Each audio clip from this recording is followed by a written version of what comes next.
Hey there, my wedding planning friends, and welcome back to my channel. If this is your first time here, thanks so much for clicking on my video. I'm Emily Summer. I'm a wedding planner based in Montana, and I make weekly videos on wedding planning tips and advice. So today I wanted to dive into all things design and decor and style, and I feel like I could do a million videos on this, so I'm probably going to do a series, and this is going to be the first part of many more videos to follow, all about wedding design and style. So here are 5 tips to help you define your wedding style.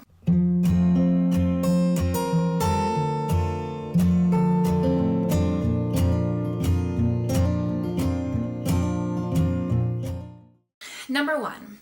as always, you want to make sure that you have a designated budget, not only for your overall wedding, but for your design and decor as well. It's a good idea to really go in and specify different categories for your budget, and one of these categories should be your overall decor. And this will include things like your florist, because many times your flowers are a big part of the design and the decor. Rental items, if you need to rent tables and chairs, a specific kind of chair for your ceremony if you don't want what your venue provides or whatever that may be, as well as table settings, things like linens, full linen drapes, runners, napkins, and then obviously things that are going to go onto the table, your table settings, in addition to any other centerpiece items, any candles, anything extra design and decor related things will all be lumped together in this one design and decor budget. So make sure you have that specified before you're making any types of decisions, before you're purchasing anything, before you're renting anything, so you can understand what it is you can even afford when it comes to your design and decor. Number 2, you also want to have your venue picked out first. It's going to be really difficult to come up with an overall kind of style or theme if you have no idea where your wedding is going to take place. Your particular venue will likely play a huge role in this, as if you're getting married in a barn, there's really only so many directions you can take that style and decor, and your venue will help elevate that as well and make your theme a little bit more prominent. On the flip side, if you're getting married in a ballroom, while this is somewhat of a blank slate and you can kind of do a lot of different things here, you're not going to be able to create really a rustic vibe or something that you could create in an outdoor space. So know where you're going to get married, know the kind of overall feel of the venue and the style, and be able to tailor your personal style and your idea for your wedding design and theme into the venue space. Number 3, your guest count is actually going to play a pretty big role as well. If you're planning on having a larger guest count, that means that you have a little bit less money to work with per guest, per setting, and you're going to need to stretch your budget a little bit more. Whereas if you have a smaller wedding, less than 100 people, you have a little bit more flexibility to add all of those smaller details depending on what your budget is. So for example, if you're wanting to have a really beautiful tablescape where you have some sort of unique glassware, not just your typical standard clear glasses, if you want to have things personalized, if you're going to have a unique kind of escort card or place card, if you want to have printed menus, all of those small details become a lot more difficult when you have a larger guest count, because you have to, again, stretch your budget a little bit further to accommodate all of the things for the guests. Number 4. So once you've figured out all those 3 things and you have a pretty good idea of what you can spend on your decor and design related items, it's time to start getting ideas and inspiration. And for me, this is the fun part, but this can also be a little bit overwhelming. So when you're gathering inspiration and getting ideas, great places to look are, of course, Pinterest, Instagram, going to other weddings. I feel like once you start the planning process of your wedding, you will never look at weddings the same way. And if you're engaged and you're planning a wedding and you have other weddings to attend, go to the wedding and kind of think about what you're liking that they did, maybe what doesn't really speak to you, what isn't something that you want to incorporate in your wedding, and it'll probably come pretty natural to you to be able to pick those things out if you are attending weddings in the process of planning your own. But this is a great way to get kind of hands-on experience and visualization of the way other people do certain things at their weddings. So gather all of the ideas and inspiration that you can, create a Pinterest board, save photos to Instagram, and get some ideas. Now, in this process, it's really easy to kind of get on a Pinterest tangent and start pinning a million different things, and a big thing to keep in mind is a lot of things that you see on Instagram or on Pinterest are popular for a reason, probably because they are really extravagant pieces,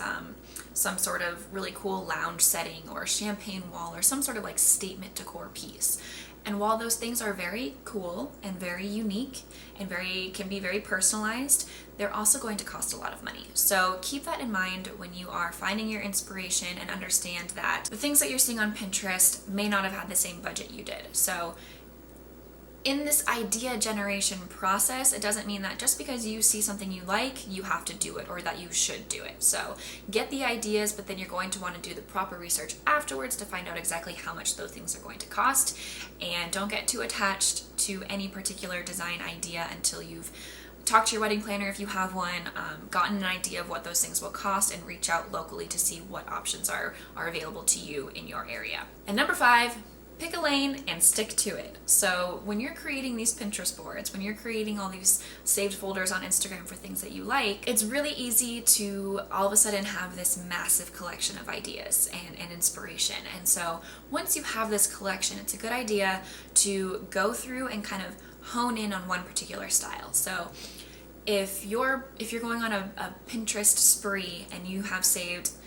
100 different photos of flowers and bridesmaids bouquets and bridal bouquets, this is the time where you go through and hone in on your one particular style. So you might find that there are photos that you saved that are all across the board when it comes to style. And so if you are going through your Pinterest board and kind of weeding out things that don't speak to you anymore, or trying to pick out what you like about certain photos and find a common theme and see, okay, I'm pinning a lot of things that are a really light blush color or a lot of really natural earth tones, and you're noticing a pattern in the things that you've saved, then that's a good place to start. And you're realizing, okay, I'm drawn towards these really light colors, to these earthy tones, and then kick out anything that does not follow that pattern. So get rid of any inspiration that does not meld into the overall arching design and decor style, so that you can pick a lane and stick to it, and that will help from any confusion that might come from trying to decide on a style. It's also a good idea, if you've had a Pinterest board for a long time, like a lot of us have,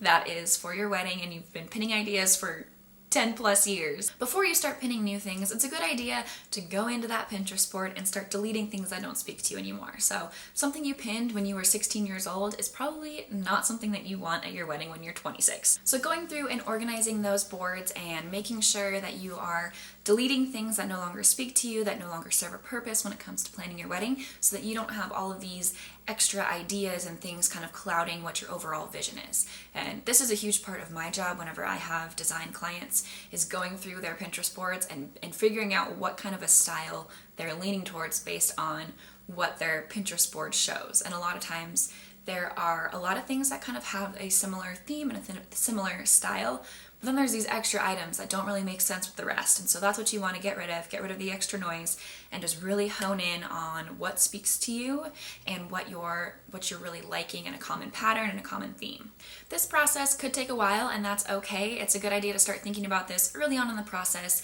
but not actually making any specific concrete design ideas until you get a little bit further into planning, because our opinions change, our tastes change, and that's okay. So you don't want to be making decisions too far in advance if you anticipate your taste or your ideas or your style to change down the planning process, because the last thing you want to do is pick a lane and pick a style and then 3 months later decide you want to go a completely different direction, and maybe you've already purchased items from before that fit that previous theme and style you had in mind that will no longer work, and then you're left with all these extra decorations and things that are going to serve you no purpose. Once you've figured out your colors and your theme and the kind of overall style you want to have at your wedding, like I said before, pick a lane, stick to it, stop looking at inspiration that does not fit that theme, and just put your blinders on and really hone in on that style. Once you have your style and theme in mind, next comes the fun part of picking out the specific items that you're going to use at your wedding and designing your tablescapes. Of course, somebody is always going to be mowing my lawn right when I'm filming a video. Hopefully you found this video helpful. If you did, please like and subscribe to get weekly videos on wedding planning tips and advice. And